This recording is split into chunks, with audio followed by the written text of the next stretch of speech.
Aunque en muchas sociedades un Congreso bicameral es percibido como una fortaleza democrática para la mayoría de los peruanos, podría ser esto sinónimo de más corrupción. En el 2018, recordemos, la ciudadanía ya había votado de forma abrumadora, ¿no?, en contra de esta posibilidad en un referendo, pero el legislativo lo ha aprobado en marzo de este año.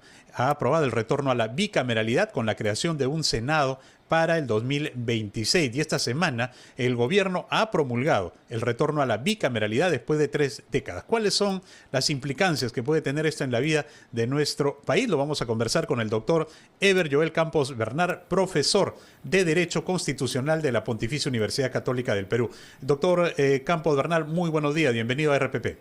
Buenos días, Carlos, muchas gracias por la invitación. Doctor, en principio, conocer cuál es su posición al respecto. ¿Está usted a favor, en contra de que se haya aprobado el retorno a la bicameralidad? Pues yo lo que creo en realidad es que la bicameralidad con todo es una contribución, es un aporte a la institucionalidad democrática del país como idea.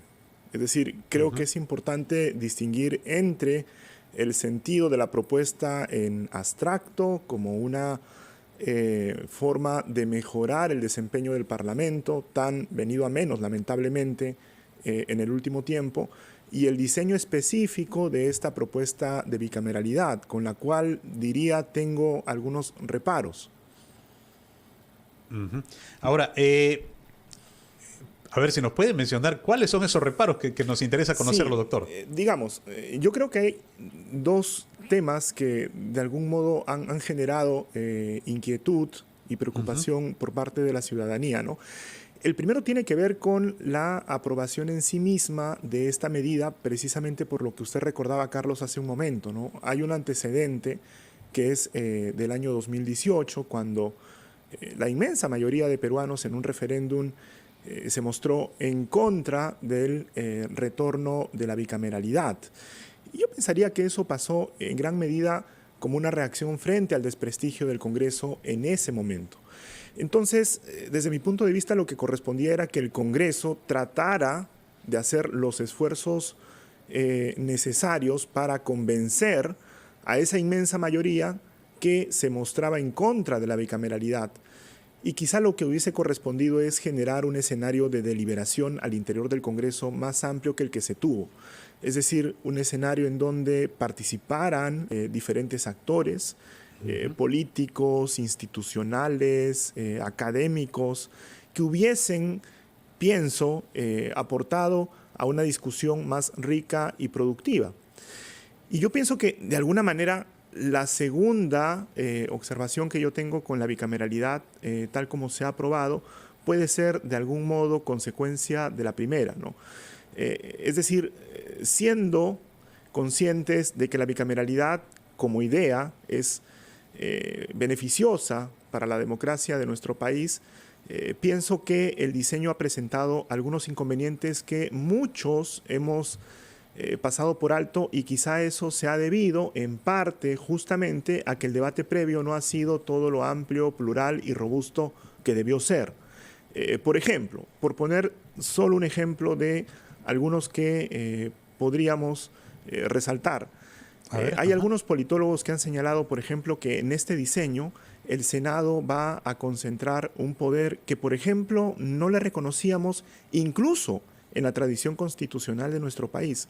Y eso como consecuencia de la posibilidad que tiene de modificar los dictámenes que provienen de la Cámara de Diputados en el trámite de la aprobación de una ley. Me explico de manera un poquito más precisa. A ver, sí. En un escenario de bicameralidad, ambas cámaras, la Cámara de Diputados y la Cámara de Senadores, intervienen en la aprobación de una iniciativa. Correcto. Actualmente lo que sucede es que los debates se desarrollan dentro de una comisión especializada, después pasan al Pleno, se vota y luego pasa al gobierno para que los promulgue. En un escenario de bicameralidad lo que va a suceder es que primero se va a dar un debate a nivel de la Cámara de Diputados, quien aprobará seguramente una fórmula legal que luego esta será trasladada a la Cámara de Senadores para que haga lo propio. El problema es que si la Cámara de Senadores, por ejemplo, considera que la propuesta de la Cámara de Diputados es inconveniente, presenta errores, no le gusta, en fin. Si es que discrepa de esa fórmula, podrá modificar el texto que proviene de la Cámara de Diputados. Pero, y este pero yo lo resaltaría, Carlos, el punto es que la Cámara de Diputados no tendrá ninguna manera de volver a intervenir en esa decisión que la Cámara de Senadores habrá tomado. En otras palabras, la Cámara de Senadores tendrá la palabra final, la decisión final respecto de qué texto relativo a la aprobación de una iniciativa legislativa finalmente se aprobará. Y es decir, sí puede hacer las modificaciones, la Cámara de Senadores puede hacer modificaciones a la iniciativa legislativa que ha sido aprobada en la Cámara de Diputados. Puede hacer modificaciones sin que la Cámara de Diputados luego pueda intervenir para defender su iniciativa original. Claro, alguien dirá, pero es que la Cámara de Senadores es la Cámara reflexiva. Sí, pero una cosa es que sea la Cámara reflexiva y otra muy diferente es que sea la Cámara que concentre la decisión final. ¿Cómo era antes? Antes existía un mecanismo que permitía de alguna manera una coordinación entre ambas cámaras. De hecho, si uno advierte la experiencia comparada de otros países que también tienen congresos bicamerales, como Chile o Colombia, por ejemplo, para no ir muy lejos, en estos países el Congreso bicameral funciona a través de mecanismos de coordinación que permiten que tanto la Cámara de Diputados como la Cámara de Senadores traten de conciliar un texto en común. Y cuando eso no es posible, se exige que por lo menos una de ellas tenga la fuerza política suficiente como para impedir que la otra Cámara tome una decisión unilateral.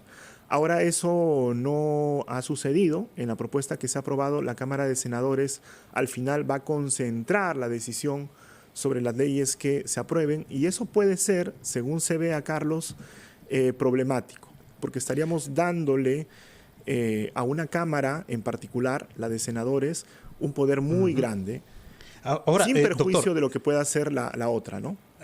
Perdóneme, lo que usted menciona es muy importante porque tal vez la Cámara de Senadores ya, según como está compuesta, no pueda ser tan reflexiva. Hay algunos puntos, por ejemplo, que se están cuestionando. El hecho de permitir a los actuales congresistas postular al Senado sin cumplir el requisito de tener 45 años, por ejemplo.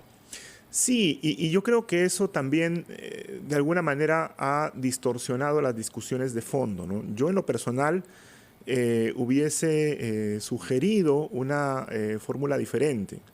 Es decir, asumiendo que la reelección con todo puede ser positiva, en el sentido de que puede permitir, digamos, que algunos actores políticos desarrollen carreras políticas en el mejor sentido del término. El problema ha sido que en esta fórmula a los actuales congresistas se les da la posibilidad de que puedan aspirar al Senado por encima del requisito de edad, que siempre ha sido, digamos, una suerte de requisito para garantizar cierta idoneidad por parte de quienes integren una Cámara que se asume, insisto, como reflexiva. Es decir, una Cámara que va a garantizar una deliberación más exigente desde el punto de vista político y técnico que la Cámara de Diputados. Pero ahora lo que ha ocurrido es que si usted ha sido congresista, no importa si tiene 30 años, puede ir a la Cámara de Senadores.